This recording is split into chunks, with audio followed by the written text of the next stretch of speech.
Mahal na dalaga, palakihin mo ang Mei. Walang mag-aasawa sa iyo bilang asawa, kaya kailangan mong maging sundalo. Ayon sa mga aral ng pamilya Lin, lahat ng mga anak ng Lin, pagkatapos ng kanilang pagkaadulto, kailangan nilang pumili ng asawa at lupa. Para sa aming Lin pamilya, mangyari ang pag-usbong. Ang mga dalagang ito, lahat ay mga makasalanan o mga anak ng makasalanan.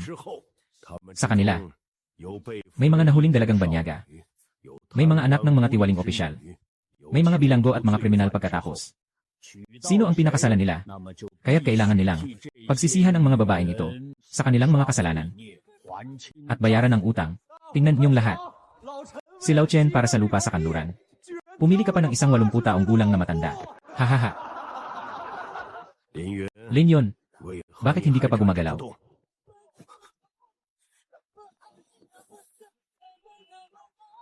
Ito ay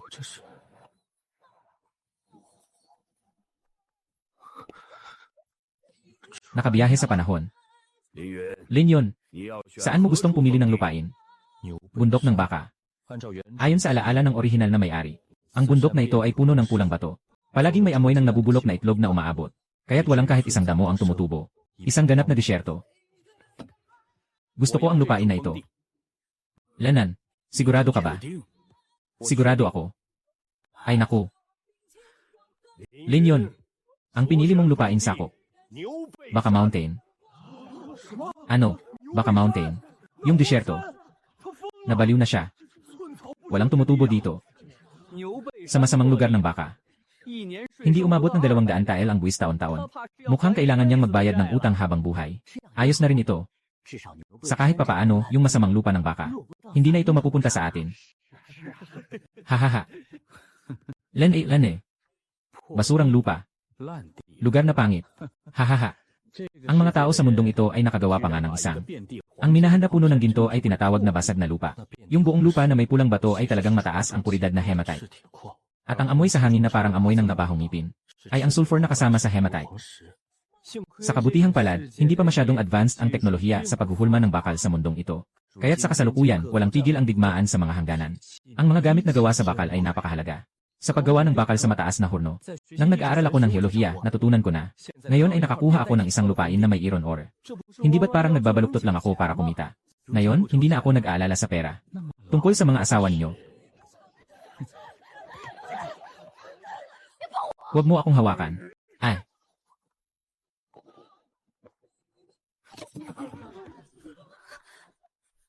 Ay.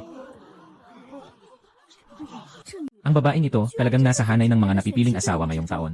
Narinig ko, pinatay niya ang isang pamilya na may higit sa 30 tao. Nakakainis talaga. Puting buhok na demonyo.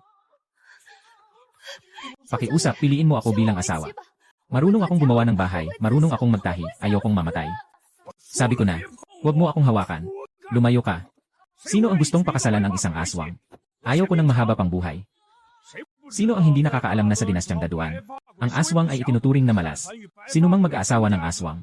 Hindi lalagpas ng 3 o 5 taon. Kadalasan ay nagiging wasak ang pamilya. Ang natitirang pagpipilian. 3 natira na lang ito. Isang masiglang dalaga. Napakaganda at may magandang katawan. Utang na 3,000 layang. Isang dalagang mula sa tribo. Matangkad. Puno ng kakaibang alindog. Ang buong pagkatao niya ay naglalabas ng ligaya ng kalikasan. Ngunit ang utang ay umabot sa 30,000 tael ng pilak.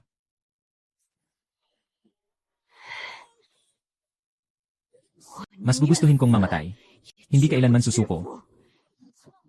Kung pipiliin mo ako, tiyak na papatayin kita. Napaka-bold. Lene. Ay. Ang dalagang ito ay mukhang napakahina. Naglalabas siya ng isang malamig na aura na nag-udyok sa iba na lumayo. Ang kanyang utang ay pangalawa lamang sa dalagang mula sa mga barbaro. Umabot sa 20,000 piraso ng pilak.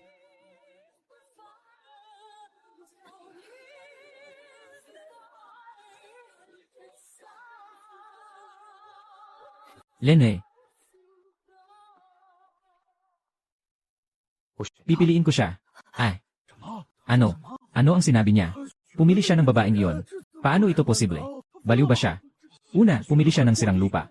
Ngayon, pinili pa ang puting buhok na asawang babae. Wala ba siyang takot sa kamatayan? Talaga bang pipiliin mo ako? Ano ang pangalan mo? Ang pangalan ko ay Wuyu. Wala akong apelyido. Handa ka bang gamitin ang apelyido ko? Pakakasalan mo ba ako? Handa ako. Salamat sa'yo. Pangako, gagampanan ko ng mabuti ang tungkulin ko bilang asawa. Naglilingkod sa'yo. Babayaran ka. Gagawin kong baka at kabayo para sa'yo.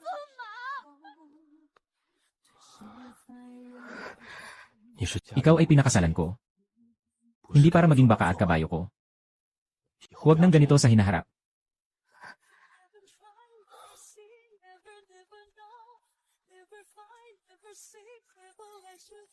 Hindi ba't isang sakit lang ito? Bakit ito ay itinuturing ng mga tao na isang uri ng kalokohan? Hayaan ang isang dalagang nasa bulaklak ng kabataan. Napasanin ang paratang na pumatay sa kanyang pamilya. Na umabot sa ganitong antas ng kababaan ng loob. Tapos na ang bahagi ng pagpili ng asawa.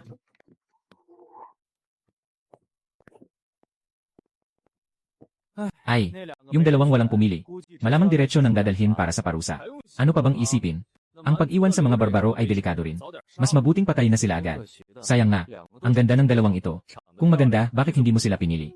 Ayokong pasanin ang napakaraming utang. At saka, hindi naman ako si Linyon na tanga. Natatakot ako sa kamatayan. Hahaha. Sila ay papatayin. Talagang ito ay parusang kamatayan. Kung sakaling makapag-asawa ng prinsipe, syempre, maaring mabawi ang kanilang mga pagkakamali. Ngunit sila, wala silang ganitong swerte. Sandali lang. Lanan. Sila dalawa. Gusto ko silang pareho. Ay. Baka nagkamali ako ng narinig.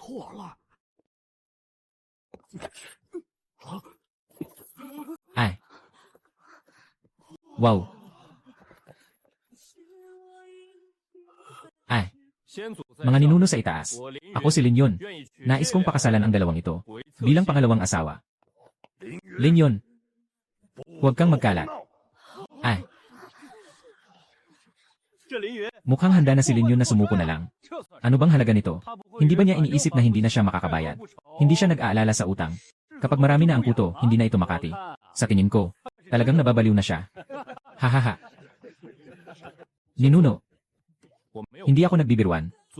Walang nakasaad sa mga alituntunin ng angkan na isang asawa lamang ang maaaring piliin. Bilang isang miyembro ng royalty, maaari akong mag-asawa ng isang pangunahing asawa, dalawang pangalawang asawa, apat na maliit na asawa. Ang ginagawa ko ay ayon sa mga alituntunin ng angkan. Ayon din sa batas ng hari. Alam mo ba, kung pipiliin mo ang tatlong ito, kailangan mong pasanin ang anong mga kasalanan nila. Ako ang magdadala.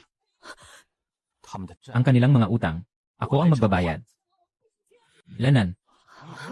Ito ay, ikaw pa rin. Ano ang gamit mo pang ibabalik? Bakit ako maniniwala?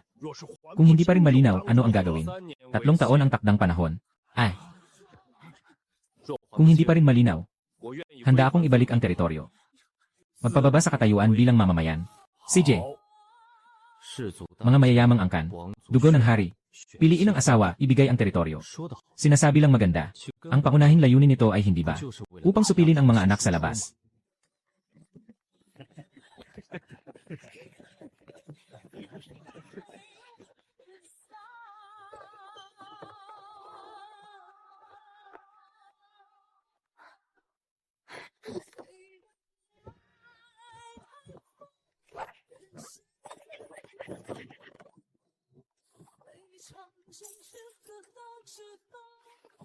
Para pakasalan kayong tatlo.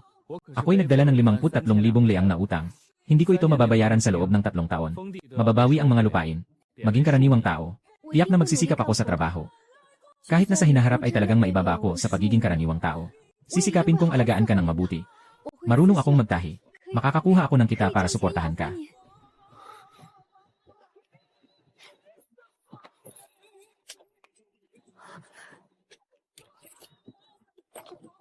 Huwag kang mag-alala, mahal na asawa. Ang 50,000 tael na pilak ay kayang bayaran sa loob ng 3 taon. Mahal na asawa. Mga pangarap ng mga tanga. Bakit? Hindi ka nagtitiwala sa iyong asawa, ikalawang misis. Hindi ko kundi inilahad ang katotohanan. Ang iyong mga nasasakupan ay hindi hihigit sa 500. Ang lupa ay tigang. Hindi ito pangunahing daan. At walang mga natatanging yaman. 3 taon, kumita ng 50,000. Kung hindi ito pangarap ng isang baliw, ano ito? Haha. Hindi ko akalain, asawang pangalawa, bilang isang taksil ng pambansang guro. Hindi lang ikaw magaling sa musika, chess, pagsusulat, at pagpinta. Pati ang mga paraan ng pangangalakal ay alam mo rin. Mukhang nakakita ako ng kayamanan. Anak ng Diyos ng panahon. Hindi ako magpapahiya. Kung susubukan mong insultuhin ako, gagawin ko ang lahat para mapatay ka. Kakabili ko lang ng 30,000 yuan para mailigtas ka. Kahit paano, may tuturing kitang isang tao na nagligtas sa akin.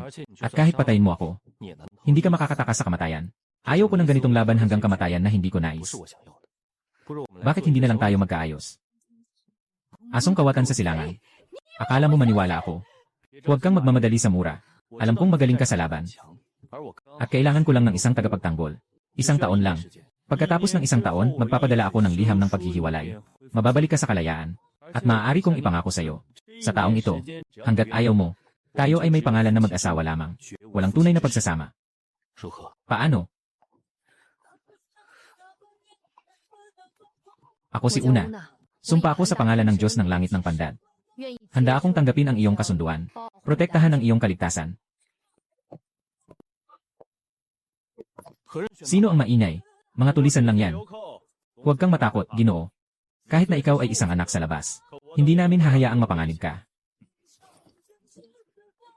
Hindi ko akalain na ganito kababa ang seguridad sa New Baishan. Baka ang grupong ito ng mga tulisan ay balak na nakawin ang nakuha kong nayon sa lupa. Kailangan kong makarating sa nayon sa loob ng kalahating oras. Ano ang hindi niyo gusto? Sabihin niyo lang ito.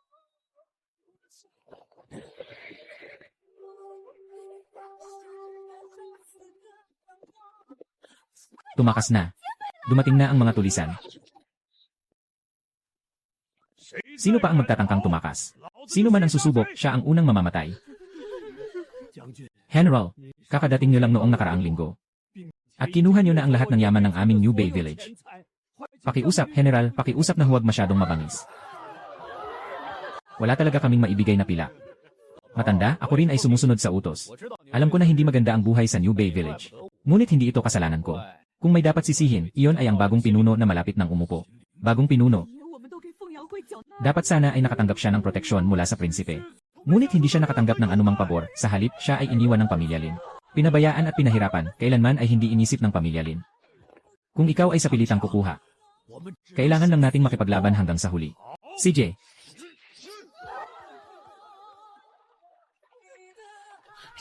Mga tao ng gobyerno, dumarating ba sila para iligtas tayo? Sino kayo? Pangahas kayong makialam. Sobra na ba kayong magpakasawa? Ah, kaya pala siya ang bagong Lord. Dahil ngayon ay magandang araw ng pag-upo ng ating Ginoong Panginoon. Hindi na ako mag-istorbo.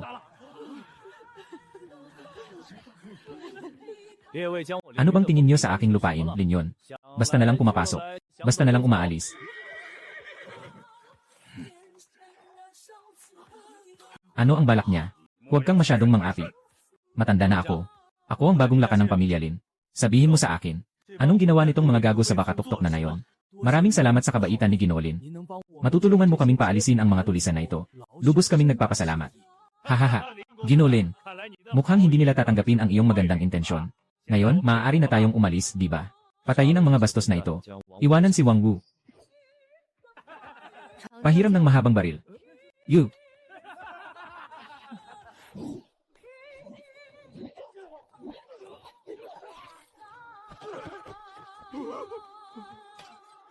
Hindi maganda.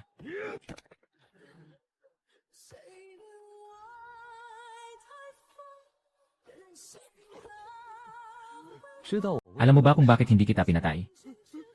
Bata, pakiusap, iligtas mo ang aking buhay. Wala akong nakitang mabuti. Huwag kang matakot. Hindi kita papatayin. Bumalik ka at sabihin sa iyong hari. Kung muling manggugulo sa New Bay Village, tiyak na dadalhin ko ang mensahe. Salamat sa iyong pagpapatawad, binata. Bakit mo siya pinakawalan? Ngayon, nagdala ka ng malaking kapahamakan. Siguradong babalik sila para maghiganti. Anong mga bayani? Umalis ka dito. Ayaw kong maging isang Panginoong walang buhay. Sa isang saksak mo, nawala na ang huli mong pag-asa. Papatayin ko kayo. Kayong mga makasalanang. Hindi kayo mamamatay ng maayos. Kayong mga salot na naninira sa pamilya ng prinsipe. Dapat mamatay kayo. Ano ka ba? Sa aking teritoryo, ang mga tao dito ay parang mga anak ko. Kailan ka pa nakikialam? Bumalik ka na at magpaliwanag. Alam ko na malalim ang sama ng loob ng lahat sa pamilya Lin. Talagang hindi natupad ng pamilya Lin ang tungkulin na protektahan ang New Bay Village. Ngunit mula ngayon, hindi na muling masasaktan ang New Bay Village. Totoo ba? Bakit kami dapat maniwala sa'yo? Ngayon, maganda ang sinasabi. Kapag nakuha mo na ang buwis at umalis, kailangan pa rin naming tiisin ang panggugulo ng mga bandido. Sino ang nagsabing aalis ako? Hindi mo ba nakita? Dala ko pa nga ang 3 asawa ko. Mula ngayon, sasamahan ko kayong lahat sa hirap at ginhawa. Totoo ba talaga? Mukhang talagang iba itong bagong pinuno. Kumpara sa mga mapagkunwari sa pamilya Lin noon. Ginoong Lin, talaga bang balak mong manatili sa New Bay Village? Siyempre, bakit pa ako magpapakapagod? Pero, napakamahirap ng New Bay Village. Matagal nang iniwan ng pamilya Lin. Bakit mo pa pinagdaraanan ito? Alam mo ba ang tungkol sa mga anyo ng lupa sa New Bay Mountain? Siyempre, lumaki ako sa New Bay Mountain. Alam na alam ko ang bawat damo at puno dito. Okay, kaya bukas, sana ay makasama niyo ako sa pagpunta sa New Bay Shan. New Bay Shan. Anong maganda sa lugar na yan? Sa New Bay Shan, puro bato at amoy ng nabubulok na itlog. Lin Xiaoyu, ano ba talaga ang gusto mong gawin? Tama, gusto ko lang talagang makita ang bato. Kahit na medyo simple dito. Pero sa atin, mabuti na rin at may tahanan tayo. Alam kong kayong 3 ay may kanya-kanyang kapalaran. Sa totoo lang, ganun din ako. Ngunit dahil pare-pareho tayong nasa ilalim ng isang bubong, umaasa akong maiiwasan natin ang mga prehuwisyo. At sama-sama nating pagbutihin ang ating buhay. Ikaw ang aking tagapagligtas. At ikaw din ang lalaki ni Wuyu. Hindi katulad ni Ewan King at una, walang kakayahan si Wuyu. Ngunit gagawin ko ang lahat ng aking makakaya upang maayos na pamahalaan ang ating tahanan. Maaari mo bang sabihin sa akin kung bakit pinili mong ang bundok ng baka, isang disyerto? Ano ng karapatan mo? Ikaw ay isa lamang sa mga pangalawang asawa ng aking asawa. Anong klaseng asal ito? Ayon sa mga alituntunin ng pamilya, si Wuyu ay ang pangunahing asawa. Lin, at kahit pareho tayong mga pangalawang asawa, nasa itaas pa rin ang aking katayuan kumpara sa'yo. Kaya kahit anong lahi ka pa, tao man o barbaro, magpakita ka ng respeto sa akin. Huwag kang magkamali sa paggalang at pag-ugali. Sapat na. Magpakita kayo ng paggalang sa akin. Simula ngayon, huwag na kayong magulo. Una, umuwi ka na, magpahinga. Ngayon, kailangan mong sagutin ako, di ba? Pumili ako ng New Bay Shan. May dahilan ako rito. At hindi mo na kailangang tanungin ako. Sa susunod na panahon, mauunawaan mo na, Wan King, dahil sinabi ng Ginoo na ganito, huwag ka munang magtanong. Ang bundok ng baka ay hindi isang liblib na lugar. Sa halip, puno ito ng kayamanan. Sinasabi mo lang ang mga walang kabuluhan. Hoy, saan ka pupunta? Madilim na, syempre matutulog na ako. Pagod na ako sa buong araw na pagsakay sa karwahe. Syempre, matigas ang kanyang bibig pero malambot ang puso. Alam ko. Ngunit talagang mahirap pakisamahan ang pangalawang asawa na ito. Talaga bang puno ng kayamanan ang New Bay Shan? Mabilis mo ring malalaman. Ginoo, nakaayos na ang silid tulugan. Magpahinga na rin tayo ng maaga. Ako ang pangunahing asawa. Syempre, kailangan kong matulog kasama mo. Walang anuman, huwag kang mahiya. Yung, matulog ka na. May kailangan pa akong pag-usapan kay Una. Naiinisan ka rin ba sa akin? Alam kong wala akong kakayahan. At hindi rin maganda ang ugali ko. Kaya naiisahan mo rin ako. Tama ba? Hindi kita iniiwasan. Totoo, ikaw ang legal na asawa ni Lin Yunming. Paano kita maiiwasan? Bakit ayaw mong makipag-ugnayan sa akin? Hindi ako ayaw. Hindi pa ako handa. At kung ayaw ko sa'yo, bakit pa kita gagawing legal na asawa? Makinig ka. Hintayin mo akong matapos makipag-usap kay Una. Babalik agad ako para makasama ka. Naghihintay ako sa'yo. 3 asawa, 3 personalidad. At si Ewan King ay dati ng tagapayo ng doktor. Katumbas ng mga tagapayo ng emperador ng Dakilang Duyan. Tiyak na isang makapangyarihang babae na may mataas na katayuan. Kung hindi siya naging taksil, na nagtatangkang pabagsakin ang dinastyang Dakilang Duyan, hindi siya mapapahamak sa ganitong sitwasyon. Saan ka pupunta? Alam kong tiyak na hahanapin mo ako. Kaya't naghintay ako dito para sa'yo. Mukhang sinadya ng asawa na pakawalan si Wang Wu. Mukhang mali ang pagtingin ko sa'yo. Dahil alam mo na, hindi na kita itatago. Kailangan mong pumasok sa lungsod ngayong gabi para bumili ng mga bitad. Bakit ako bibili ng bitad? Siyempre, kailangan kong maghanda ng mga bitad. Kapag dumating ang mga tulisan, dapat silang mapatay. Naiintindihan ko na. Hindi naman kailangang maging ganito kahirap, asawa. Ang mga tulisan na ito ay mga pangkat lamang. Diretso tayong sumugod sa kanilang pinto ngayong gabi. Totally silang aalisin. Bodong asawa. Bodong asawa. Alam kong magaling ka, bodong asawa. Pero gagamitin ko pa ang pagkakataong ito para tuluyang mabago ang tingin nila sa amin sa baryo. Ang pumatay sa kanila ng diretsyo ay walang saysay. Anak, ang sama-sama mo talaga. Ay. May mga bandido na. Tumayo na kayo. Dumating na yung mga gago. Huwag magpanik. Hindi ba't kahapon nandito na tayo sa baryo? At naglagay na tayo ng mga panghuli sa paligid. Kunin mo yung palayok sa ilalim ng kama ko. Asawa, ano ito? Ito ang malaking kayamanan. Tawagin kita mamaya para makita mo. Anong nangyari? Magpatuloy ka lang sa pagtulog. Pupunta lang kami ni Una at babalik agad.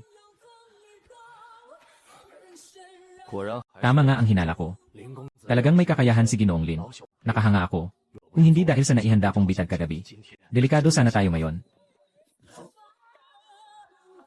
Mga kababayan, alam ko na mayroong kaunting galit sa inyo sa pamilya Lin. Ngunit ngayon, sisirain ko ang mga tulisan ng Black Wine Stronghold. At ibabalik ang kapayapaan sa inyo. Bakit hindi sila tumatakas? Hindi ba sila natatakot mamatay? Parang may mali si kuya. Mas mabuting huminto muna tayo at magmasid. Walang kwenta. Isa lang siyang aso na ipinadala ng Lin pamilya. Mga kapatid, ilabas nyo na. Patayin nyo ang mga salang ito. Kuya, mag-ingat, baka may masama. Huminto ka. Tiyak na may sadyang plano. Tumigil kayo dyan. Nakakatawa talaga ang maliit na magnanakaw mula sa Lin pamilya. Akala nila na sa pamamagitan ng mga panggagapang na hindi karapat-dapat. Nang mga panghuli ng hayop ay mapipigilan nila ang aking mga kawal ng Black Wine Village. Haha. Sa ngayon, sa Cowback Village, isang palo lang ang katumbas ng isang palo. Kung lalaki ka, ilabas mo ang tapang mo at makipaglaban ka sa kanila. Sabi ko na walang silbi ang mga bitag para sa hayop. Hindi naman bulag ang mga tulisan. Hindi sila basta-basta magpapaloko. Bakit ka nag-aalala? Mas mabuti na malaman natin. Maaari bang humiram ng pusporo mula sa matandang pinuno ng baryo? Bakit kailangan ni Ginoong Lin ng pusporo? Anong ibig sabihin ng magliyab sa ganitong oras?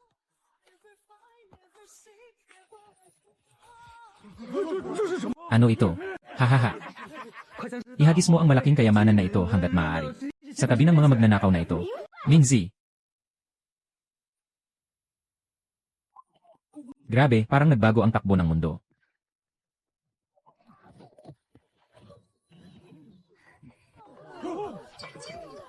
Totoo ba ito? Sabi ko na, mas mabuti kung may matutuklasan tayo. Lanan, dahil...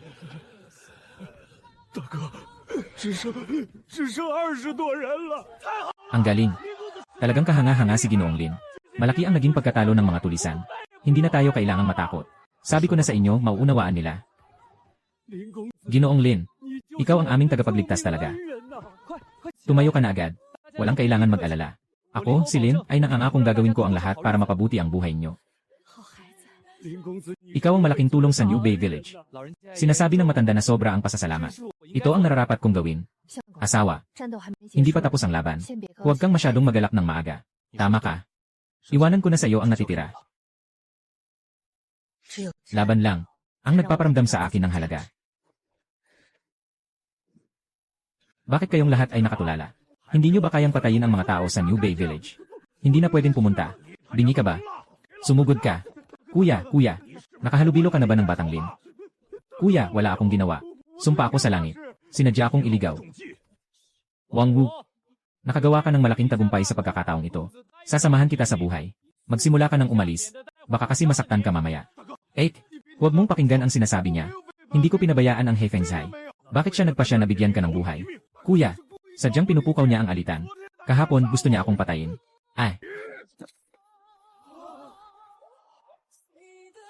Ang galing. Napakahusay ni Ginoong Lin. Kayo, mga walang silbi. Bakit ka pa nakatayo dyan? Sumugod ka na. Maghanda ka na sa kamatayan. Bata, sa kakayahan mo, sayang lang na nandyan ka. Nasa tabi ng batang iyon, parang sinayang mo ang iyong talento. Bakit hindi ka sumuko sa akin? Tinitiyak kong masisiyahan ka sa buhay mo. Ikaw, isang maliit na pinuno ng mga tulisan. Talagang hindi mo alam ang panganib. Hindi ako nakikialam sa mga tao tulad mo. Ayos. Dahil hinahanap mo ang iyong kapahamakan. Sige, tutulungan kita.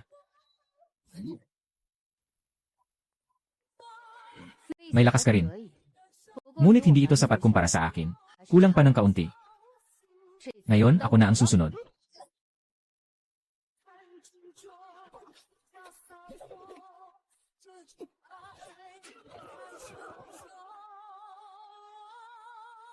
Una, itong mga hayop karapat-dapat silang mamatay. Gusto mo bang maging maawain? Ako ang iyong asawa. Papatayin mo pa ba ako? Dapat niyong tandaan. Si Ginoong Lin ang nagbigay sa inyo ng buhay. Salamat sa kabutihan ni Ginoong Lin na hindi kayo pinatay. Tumayo kayo. Kayong mga tao ay mga kabataan. Tamang-tama, maaari kayong sumali sa aking mga nasasakupan. Para sa aking kapakinabangan. Una, nakabalik ka na. Nagawa mo na bang tapusin ang mga tulisan? Na, ikalawang ginang. Nandito ako kasama ang ikalawang ginang. Tiyak na hindi kita pababayaan. Sige na, sige na. Basta makabalik ka na. Wan King, huwag mong masyadong isipin. Ayos lang ako. Si Ginoong Lin, ang kapaligiran sa New Baishan ay masama. Lupa ang lupa. Bakit ka nandito? Anong gagawin mo? Hindi naman tama ang sinasabi mo. Talagang hindi maganda ang paligid ng New Baishan. Pero hindi ito masyadong mahirap. Ako'y bobo at tamad. Pakiusap, ipaliwanag mo ng malinaw, Ginoo Lin. Sa totoo lang, ang mga kakaibang bato na sinasabi mo, para sa akin, maaaring gawing bakal ang mga batong ito. Ginoong Lin, sinabi mo kanina, na ang mga batong ito ay maaaring maging bakal. Hindi ba ang pig-iron ay direktang minina? Tungkol dyan. Hindi ito may papaliwanag sa ilang salita lamang. Sa hinaharap, malalaman mo kung ano ang nangyayari. Totoo nga, sulfur at hematite. Ginoo, ano ang sinasabi mo? Ano ang sulfur at hematite? Sige, aalis na tayo. Hindi mo pa nga ako sinabihan. Hindi dahil ayaw kong magpaliwanag. Para sa mga tao noong sinauna, mahirap ipaliwanag ng malinaw ang prinsipyo ng sulfur at hematite. Napakahirap. Nandito na si Ginoong Lin. Ginoong Lin, salamat sa pag-aalis ng mga tulisan sa nayon. Narito ang mga tuyong isda at ilang itlog. Sana'y tanggapin niyo ito. Ginoong Lin, talaga kayong aming tagapagligtas. Walang dapat maging masyadong magalang. Alam ko na hirap din kayo sa buhay. Mas mabuting itabi na lang ang mga pagkain. Gusto kong baguhin sa pinakamaikling panahon ang reputasyon ng New Bay Village. At hindi lang dapat lahat ay busog at mainit ang suot. Dapat lahat ay may sapat na pagkain. Parang lalo na siyang nagiging ese. Kahit ako na matagal nang nandito sa doktorado, ay madaling maapektuhan ng emosyon. Lalo na ang mga simpleng taga-baryo na ito. Dapat ikaw ang makatanggap ng salitang Diyos. Ang doktorado mo ay isang grupo ng mga tao na walang ginawa kundi kumain. Huwag kayong maingay. Nahihirapan ang asawa sa pagkuha ng tiwala ng mga tao. Bawat araw ay may mga tao na nag-aaway at nagtutunggali, na hindi talaga nagmamalasakit sa damdamin ng mga tao. Sabihin mo ulit, ano, gusto mo bang makipag-away? Masaya akong turuan ka ng leksyon para sa aking Ginoo. Huwag na kayong mag-away. Sobrang kaunti ang alam natin tungkol sa ating Ginoo. Kung talagang may lakas loob ang asawa ko na mangako, dapat natin siyang paniwalaan. Huwag lang sana magsalita ng panghuhusga. Lene, dahil naniniwala naman kayong lahat sa akin, mag-ayos kayo. Mula ngayon, magpapadala kayo ng tao na magbabantay buong araw. Bantayan ang buong bundok ng baka. Huwag payagang lumapit ang sinuman. Matanda na ako. Ginoo, umakyat ka na sa bundok ng maaga. Hindi ka ba napapagod? Siyempre napapagod. Ngunit kahit gaano pa man ako napagod, sulit pa rin ito. Puntahan mo at tawagan si Una para pumunta dito. Sabihin mong pumunta siya sa kubo at maghanap sa akin. CJ, aalis na ako. Pagdating ko sa kubo, diretso akong umupo sa isang kahoy at buksan ang sako na puno ng sulfur na buhangin. Biglang sumabog ang amoy na parang mabahong itlog na sumisirit sa hangin. Ngunit habang hawak ko ang asupre na buhangin, nagkaroon ng kakaibang ningning sa mata ko. Parang nakakita ako ng maganda na walang suot na damit. Nalaman ko na ang buong Bakalikod Mountain ay puno ng asupre. Ang gagawin ko ngayon ay i-refine ang asupre para gawing pulbura.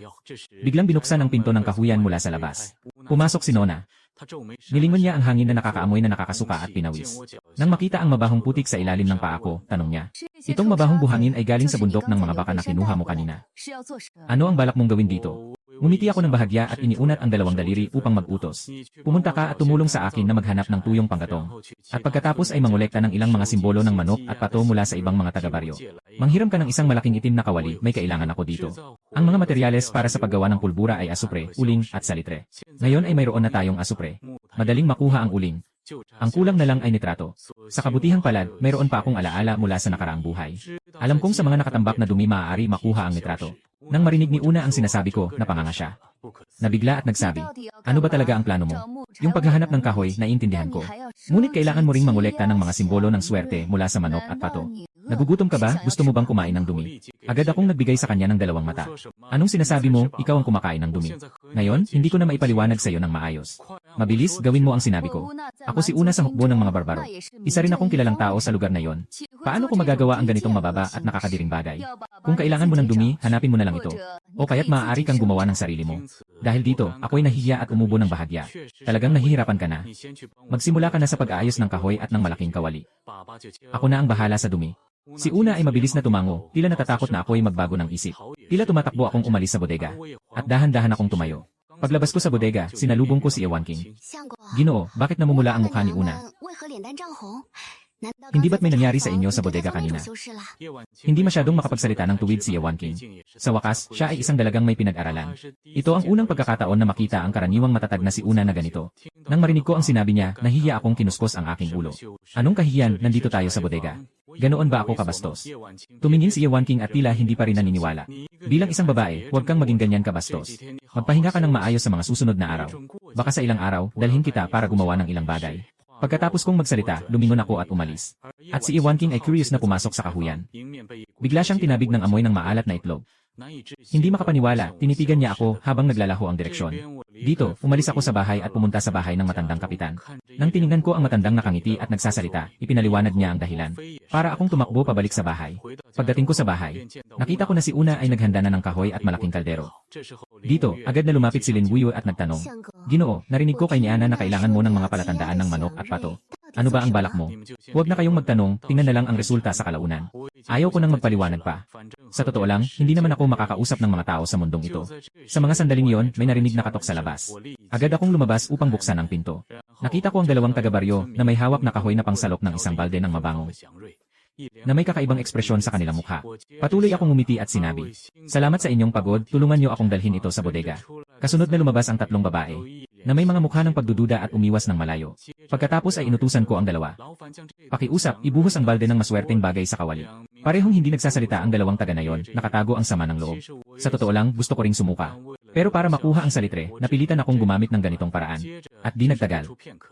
May amoy ng magandang omen na pumapailan lang sa hangin sa buong baryo. Kaya't maraming taga na yon ang huminto at nagsimulang magmasid, nag-uusap ng tahimik. Anong klaseng amoy ito? Bakit ang bango-bango? Hindi nyo pa alam, di ba? Kakatapos lang, ang matandang punong bayan ay humingi ng isang balde ng maswerteng bagay sa bahay ni Liermazi, na naipadala na sa bahay ni Ginoong Lin. Diyos ko, nagwawala na ba si Ginoong Lin? Masyado bang malasa ang pagkain niya sa araw-araw? Hindi na talaga makatiis ang mga taga-baryo. Lahat sila ay nagkalat at umalis. Sa silid ng kahoy, nagluto ng mga 3 hanggang 4 na oras pagkatapos. Ang hindi malilimutang proseso ay sa wakas natapos na. Pagkatapos, kinuha ko ang mga bamboo tube at bamboo skin na inihanda ko ng maaga. Matapos kong kuskusin ang nitro sa ilalim ng kawali papunta sa bamboo tube, doon ko lang masasabi na tapos na ang lahat. Nang lumabas ako sa silid ng kahoy at huminga ng malalim ng sariwang hangin. Ang nakakatawang eksenang ito ay pinigilan ang lahat ng naroroon na tumawa.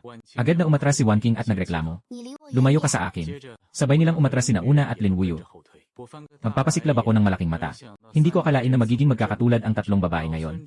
Lumapit ang matandang leader ng nayon at nagtanong, "Ginoo Lin, ginugol mo ang kalahating oras. Para saan ito?" Ngumingiti ako ng misteryoso. "Sige, alam ko na curious kayong lahat. Dumating na ang oras ng pagbubunyag." Bombent ako at kinuha ang isang karaniwang bato sa lupa. Ipinagsama ang buhangin at uling sa isa pang walang laman na tubo ng kawayan at pinagsama. Ang mga naroroon ay nakatitig ng walang kislap.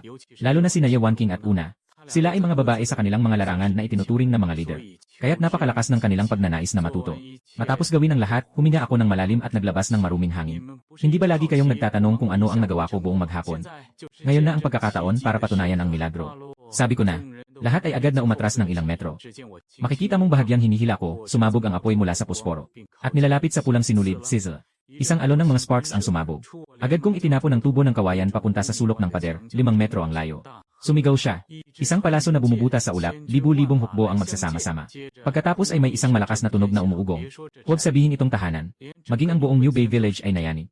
At ako ay nayanig na ang aking braso ay nangalay. Dumadaloy ang dugo pababa. At ang dalawang taga-baryo ay agad na lumuhod sa lupa. Ang matandang punong bayan na may mga kamay na puno ng kalyo ay nanginginig. Nabuhay siya ng mahigit 60 taon, kailan siya nakakita ng ganitong eksena.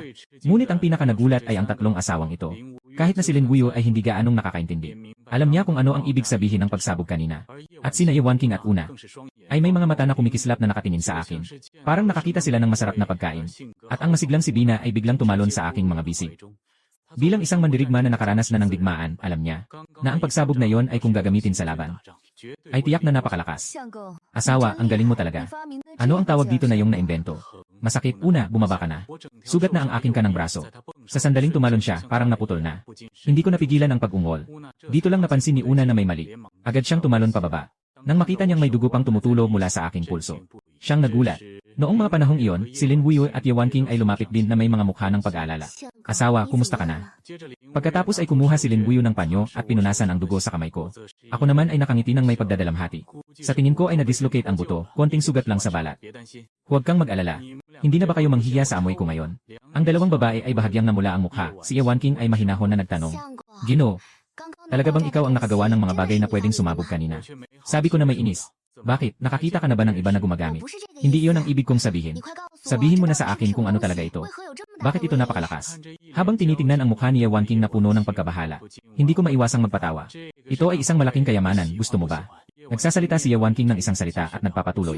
Ayon sa alam ko, sa 36 na anak ni Prinsipe Fenyang, siya ang pinaka hindi mahilig magbasa at mag-aral. Paano mo nalaman ang tungkol sa prosesong ito? Di maiwasan ang aking paghanga sa sarili. Di hamak na karapat dapat si Yawan King na nagmula sa Boduyuan. Talagang masusing ang kanyang isipan. Sige na, di na kita pagtatawanan, ito ay tinatawag na itim na pulbura. Ito ay isang pormulang nakuha ko ng hindi sinasadya.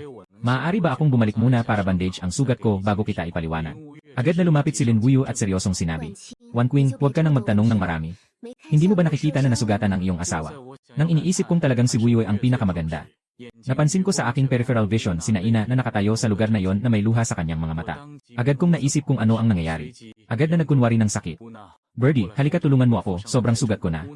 Nang marinig ni Una ang aking sigaw, hindi niya napigilan ang pag-iyak. Asawa, pasensya na. Hindi ko alam na nasugatan na ang iyong kamay. Nang makita ko ito, hindi ko maiwasang magulat. Hindi ko akalain na ganito kalaki ang magiging reaksyon ni Una. Nang makaalala ako, mabilis akong lumakad papunta kay Una. Hinawakan ko ang kanyang mukha at niyakap siya. Ayos lang, nasaktan lang siya. Huwag na siyang umiyak, tulungan mo akong dalhin sa kwarto para magpahid ng gamot sa sugat. Ganoon lang. Sa kaliwa si Lin Wuyu, sa kanan si Una. Hinawakan nila ako habang papasok kami sa kwarto. Habang nasa likuran ko si Yawan King, nakatingin sa aking likod. Sa kanyang mga mata, unang lumitaw ang kaunting pagdududa. Alam niyang kung ang imbensyon kong ito ay gagamitin sa militar. Tiyak na magkakaroon ito ng nakabubuong epekto. Naganap na magbabago sa paraan ng mga digmaan sa hinaharap. Ngunit tila naisip na ni Yawan King ang isang bagay, at ang kanyang labi ay umangat ng kaunti. Mas lalo siyang naging sabik sa kanyang puso. Dito, bigla akong huminto at nag-utos. Ginoong Alkalde, maghanda ka ng mas maraming buhangin mula sa New Beishan, Uling, at iproseso ito ayon sa paraan na sinabi ko kanina. Ipinagkatiwala ko na ang gawain ito kay Xiao Lao. Magpahinga ka ng mabuti sa mga susunod na araw, Ginoong Lin.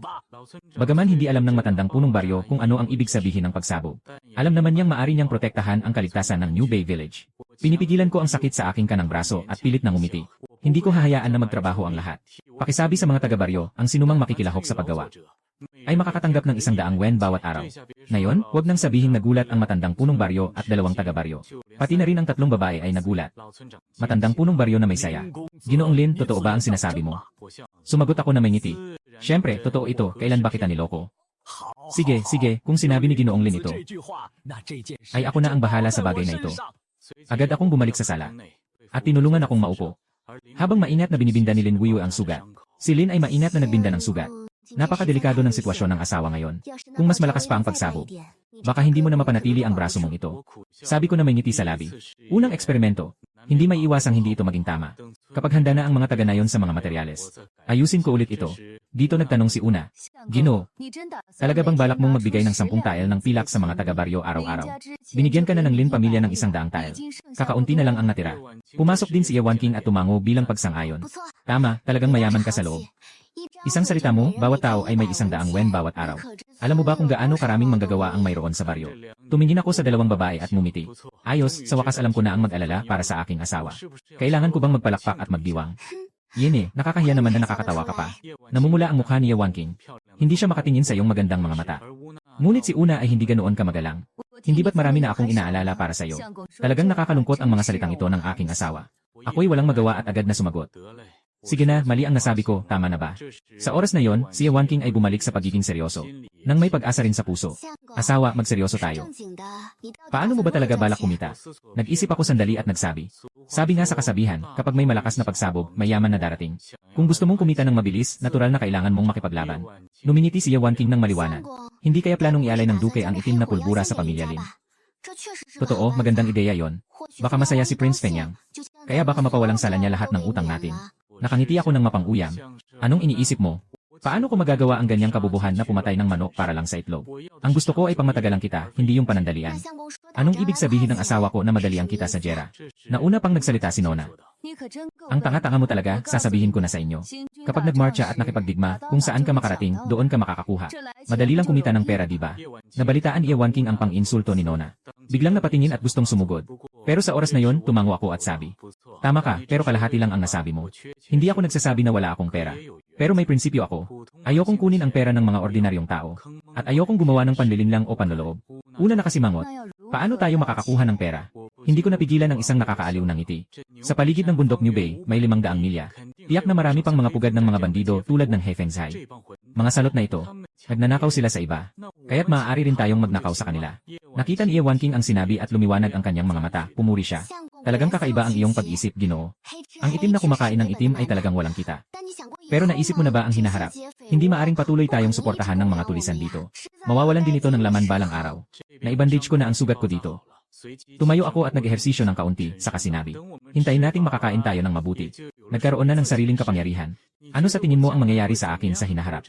Sa pagkakataong ito, sinadyang ipakita ko ang aking ambisyon. At nagdulot ito ng pagkabigla kay Yawan King at Una. Ngunit hindi basta-basta ang dalawang babae. Lalo na si Yawan King. Siya ay isang taksil sa National Affairs Council. Matagal na siyang may balak na magrebelde. Kung hindi sana siya mapunta sa ganitong kalagayan. At si Una ay talaga namang isang barbaro. Wala rin siyang masyadong pakialam sa dinastyang Daduan. Pagkatapos makikita ang liwanag sa mata ni Yawan King. Nakangiti ng kaakit-akit at nakakaakit. Talagang hindi ko inakalang isang taong may kasalanan tulad ko ay makakatagpo ng isang Ginoo na tulad niya. Agad akong nakaramdam ng hindi kakayanin. Hindi ko rin inasahan na ganito ang ibang bahagi ni Yawan King. Agad siyang nagsalita. Gutom na ako, Wuyu, anong kakainin natin mamaya? Isda, marami ang dinala ng mga kababayan. Si Lin Wuyu ay hindi nagsalita mula simula hanggang wakas. Nagtatrabaho lamang siya nang walang reklamo. Nang marinig ang pag-uusap ng tatlong ito, nagbago ang kanyang mukha. Pagkatapos ay itinaas niya ang kanyang kilay. Sino ang nag-utos sa'yo na kunin ang mga suplay ng mga taga-Bukirin? Kung hindi natin kukunin ang mga isdang ito, ano ang kakainin natin?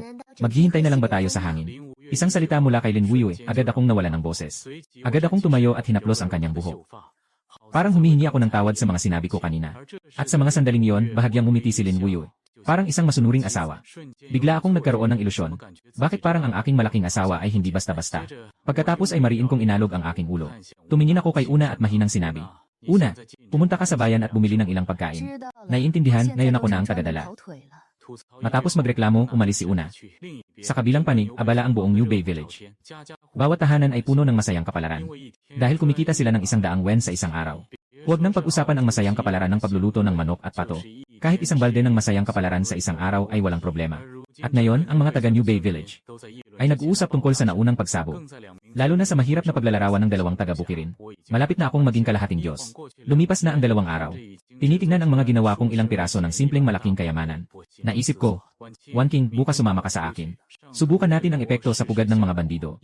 Si Yawan King ay may ngiti sa mukha, sabik na sabik. Hindi ka ba natatakot na mahihirapan ako at madrag kita? Gusto kong makita ang lakas ng 10 homemade na malaking bagay na ito kapag itinapon. Huwag mag-alala, nandito ang mga ito. Dapat ang mga kaaway ang matakot, hindi tayo. Hindi nagtagal, madilim na ang paligid. Pagbalik sa kwarto, balak kong mag-unat at matulog na. Bigla, may nagsara ng pinto sa likod ko.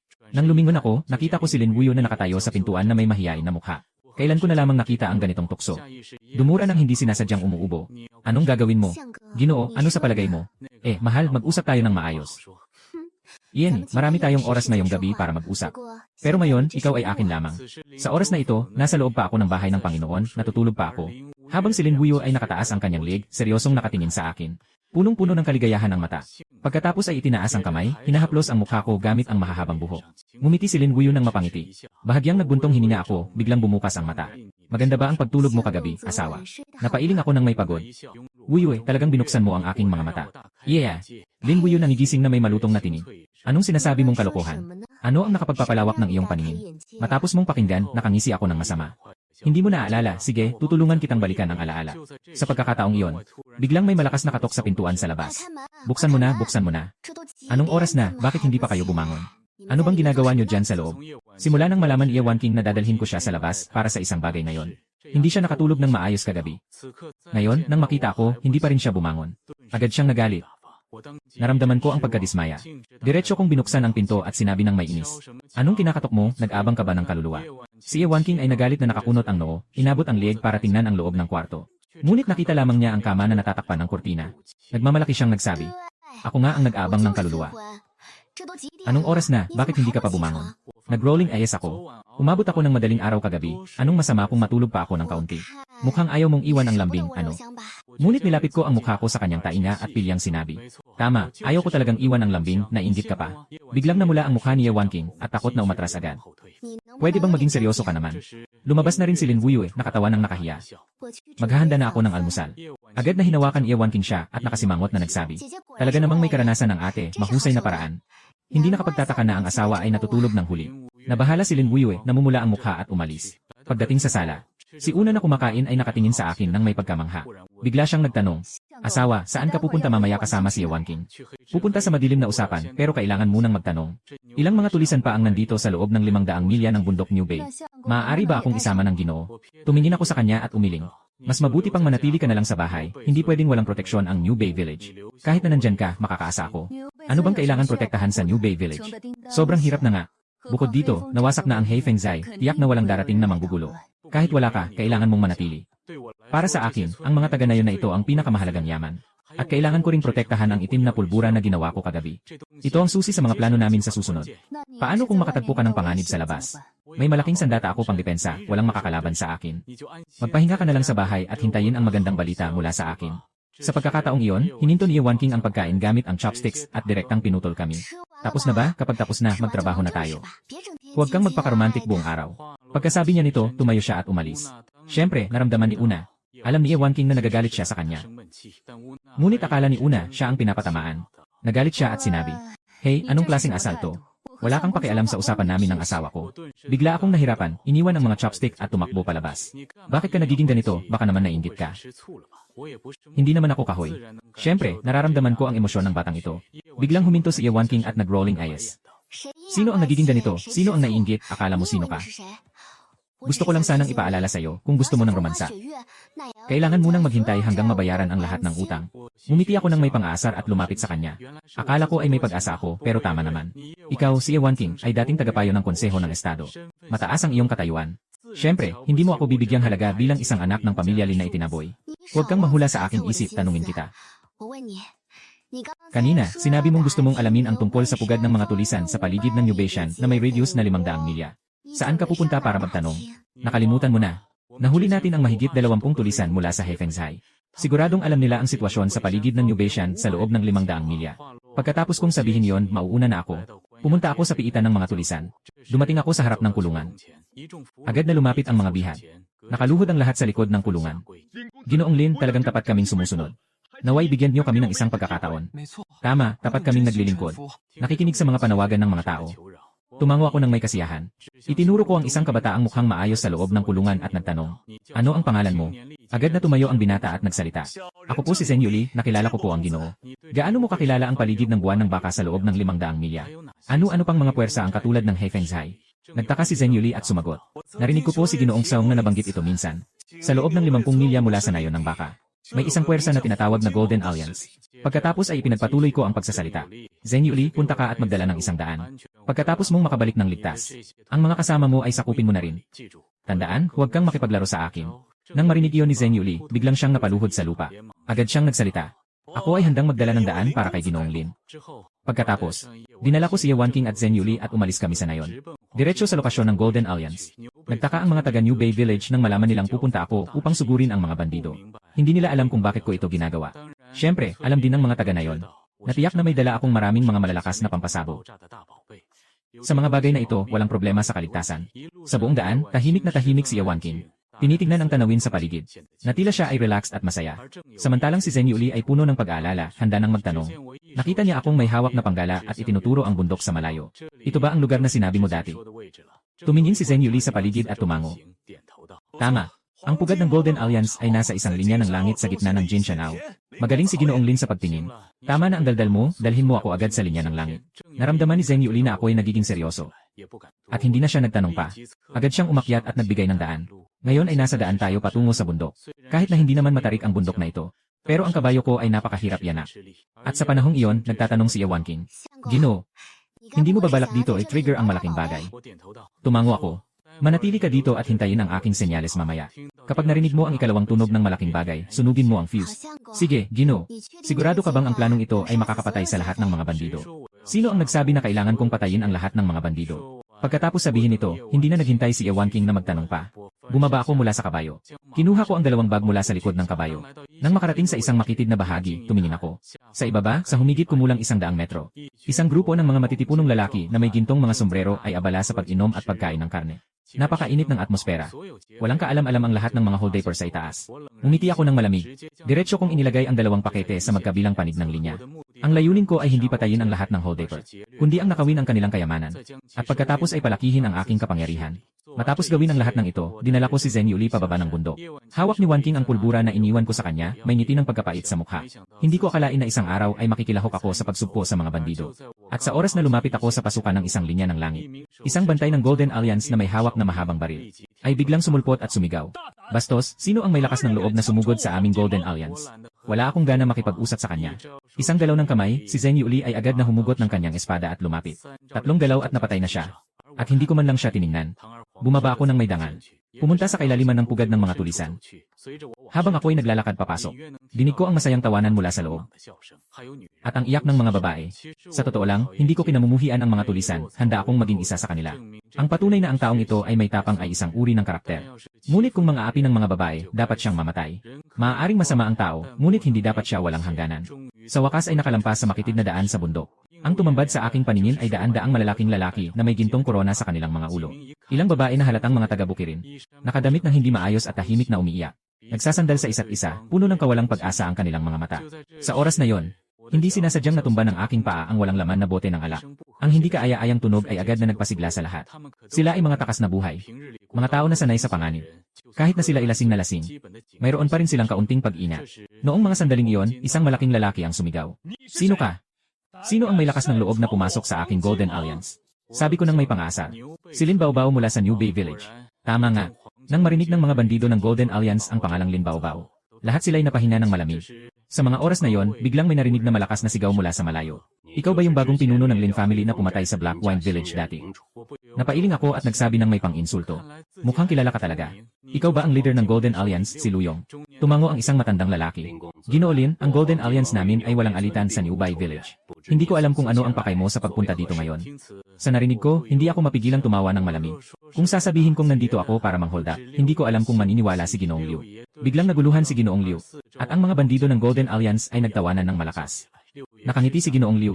Mukhang nawala na sa katinuan si Ginoong Lin, ako ang nandito para manghold up. Ikaw, gusto mo bang manghold up? Sa harap ng mga nagtatawang tao, wala akong pakialam. Ngunit si Zheng Yuli ay labis na natakot, nagpakitang matatag ngunit nanginginig sa loob. Lolo Six, mas mainam na sumuko ka na lang ng maayos. Ang aming prinsipe ay anak ni Haring Fenyang. Kung magpapakasawa ka, tiyak na masisira ang Golden Alliance mo. Walang kwenta ang pamilya ng Prinsipe Lin, ang aking kapangyarihan ay mas mataas. Huwag mong sabihin na isang maliit na Panginoon lang si Lin. Kahit na personal na pumunta si Haring Fenyang, hindi ako matatakot. Pagkatapos, si Lolo Six ay sumilip sa paligid, malakas na sigaw. Sino sa mga kapatid ang gustong sumabak? Papatayin ang batang Lin na hindi alam ang kanyang kalagayan. Nakita ang 3 tao na dahan-dahang tumayo mula sa karamihan. Ako si Zansan, Lisi at Wang Ermazi. Handa kaming kunin siya para sa mga kapatid. Habang pinapanood ang mga nag-aaway na tao, si Zheng Yuli ay nakakunot ang noo at tumingin sa akin, sabay bulong. Ginoong Lin, mas mabuti pang tumakas tayo. Sumagot ako ng may pang-asa. Umalis ka muna. Sa oras na ito, biglang lumabas sa gitna ng tao ang isang lalaking may hawak na tabla. Diretso sa akin at umaatak. Nakita ko ito, kaya hindi na ako nagdalawang isip. Kinuha ko ang isang bambu na matagal ko nang inihanda mula sa aking dibdib. Sinindihan ko ito gamit ang pusporo at itinapon sa grupo ng tao. At bago pa man masunog ang bambu, malakas kong sigaw. Tumakbo. Pagkatapos ng ilang paghinga, narinig ang malakas na pagsabog. Ang matipunong lalaki na tumatakbo patungo sa akin ay biglang lumipad. Ang mga manginidnap ng Golden Alliance sa paligid ay natakot. Agad na umatras. Nang tumingin muli, ang malaking lalaki ay puno ng dugo. Ang kanyang dibdib at mukha ay tinamaan, namatay sa lugar. Pagkatapos, bumalik ako at muling naglakad pabalik sa dati kong pwesto. Tiningnan ng grupo ng mga tulisan na may kapangyarihan. Halika, hindi ba't gusto niyong patayin ako? Sino mang sumugod ay papatayin ko. Lahat ng mga tulisan na tumingin sa akin ay nahihiya at tumingin sa ibaba ng walang imik. Nang panahong iyon, si Ginoong Liu ay naglakad ng may galit at nagtanong. Ano yung bamboo tube na ginamit mo kanina? Kumindat ako gamit ang daliri ko. Lumapit ka at sasabihin ko sa'yo. Akala mo ba bobo ako? Pagkatapos ay tumingin siya sa paligid at sumigaw sa kanyang mga tauhan. Mga kapatid, sino ang makakapatay sa kanya? Siyang bibigyan ko ng 10 tael na pila. Agad na nag-init ang mga tao. Bagamat may katwiran ang sinabi ni Ginoong Liu. Ngunit nag-aalala rin sila sa mga bagay na pwedeng sumabog sa aking mga kamay. Humakbang ako ng isang hakbang paatras. Diretso kong inilagay ang pusporo sa ilalim ng kawayan. Tinutok ko ito sa mga tulisan at galit na sinabi. Hindi ba kayo naniniwala na kaya kong patayin kayong lahat sa isang putok? Kung kayo ay tumaya, handa akong magputok. Talagang natakot ang mga tulisan, nagtinginan silang lahat. Nagtataka at hindi makalapit. Si Ginoong Liu ay kumagat sa kanyang mga ngipin at sumigaw. Ginoong Lin, talagang wala kaming intensyon na makipag-away sa inyo ang Golden Alliance. Mayroon tayong maayos na pag-uusap. O kung mayroon kayong mga kondisyon, maaari itong ipahayag. Nang marinig ito, ngumiti ako. Sige, sa totoo lang, ayaw ko ring makipag-away sa inyo. Una, pakawalan ng mga walang kalaban laban na kababaihang ito. Tumingin ako sa mga babaeng nanginginig na nakapaligid. Pagkatapos, nakita kong kumaway si Ginoong Liu. Maraming babae ang tumayo. At tumakbo patungo sa labas ng bundok. Pangalawa, medyo kapos ako sa pera kamakailan. Kumuha si Ginoong Liu ng 1,000 tael na pilak. Aalis na ako ngayon. Nang marinig ni Ginoong Liu ang iyong sinabi, nanginginig ang kanyang mga mata. Puno ng puot ang kanyang mga mata. Walang 1,000 tael. Kung 100 tael, maaari kong isaalang-alang. Sabi ko, tumatawa. Talagang pera ang gusto, hindi buhay. Akala mo hindi ko alam. Matapos kong wasakin ang Black Wine Stronghold. Ikaw ay nagdala ng tao upang salakayin ang pugad ni Ginoong Xiong. Nanginig si Ginoong Liu. Hindi niya akalain na ang kanyang ginawa ay matutuklasan pa rin. Nakita kong umalis na ang mga walang kasalanang babae. Kaya tinamad na akong makipag-usap pa sa kanya. Diretso kong inilapit ang kawayan sa apoy at nagbanta. Ito na ang huli mong pagkakataon, magbabayad ka para sa buhay mo. O talagang gusto mo nang mamatay? Sumigaw si Ginoong Liu sa galit. Sobrang pang-aabuso, akala mo ba'y natatakot ako? Hindi ko na hinintay na matapos ang kanyang sinasabi. Agad na ginamit ang parol para apuyin ang kawayan sa kamay. Pagkatapos ay pilit na sumunod. Sa isang malakas na ingay, si Ewan King sa langit ay nakakita ng lahat ng nangyayari. Nakikita niya ang lahat ng malinaw. Agad niyang pinakawalan ng parol. Sinubukan niyang gamitin ang dati kong paraan para apuyin ang PC. Natatakot siya, kaya tumakbo siya ng mabilis, diretso sa ibaba ng bundok. Hindi masyadong malakas ang ingay ng PC na nasusunog. Ngunit sa ilalim ng sitwasyong ito, napakamaingay. Isang grupo ng mga tulisan ang abala sa paghahanap ng pinagmulan ng tunog. Sa oras na ito, ako at si Zheng Yuli ay nakatakbo na sa pasukan ng Yungin. Hindi kami maapektuhan. Dito, tinanong ni Liu Ye. Anong kalokohan ang ginagawa mo? Hindi ko maiwasang magalak sa kanyang kapalaran. Sa totoo lang, hindi ko sana balak gamitin ang trick na ito. Ngunit dahil hindi mo ako pinahalagahan, huwag mong sisihin si Lin Baobao sa kanyang kalupitan. Si Ginoong Liu ay labis na natatakot. Lalo na nang makita ang aking ekspresyon. Mas lalo siyang nag-alinlangan at ang mga bandido ay tuluyan ng naguluhan. Para silang mga langaw na walang ulo na nagtatakbuhan. Ngunit ang labasan ay aking nakaharang. Para silang nahuli sa isang palanggana, tanging maghihintay na lamang sa kamatayan. Mas nakakatakot ang ingay ng pagsabog na ito. Ang buong linya ng langit ay nayanig ng malakas. Para bang gumuho ang bundok at lupa, nalula ang lahat sa takot. Patuloy na bumabagsak ang malalaking piraso ng bato mula sa langit. Ang mga bandido na hindi hihigit sa 200 tao. Bigla na lang nilang natabunan at napatay ang maraming tao. Kahit si Lolo Six ay tinamaan din ng isang malaking bato. Nakatilapon ang 2 paa sa dagta ng dugo, hindi makakilos. Puno ng pag-asa ang kanyang mga mata. Nagsisi siya na hindi na lang nagbayad kanina. Sa wakas, dumating si Ewan King. Tinitingnan ang nakakatakot na lakas ng pagkasira.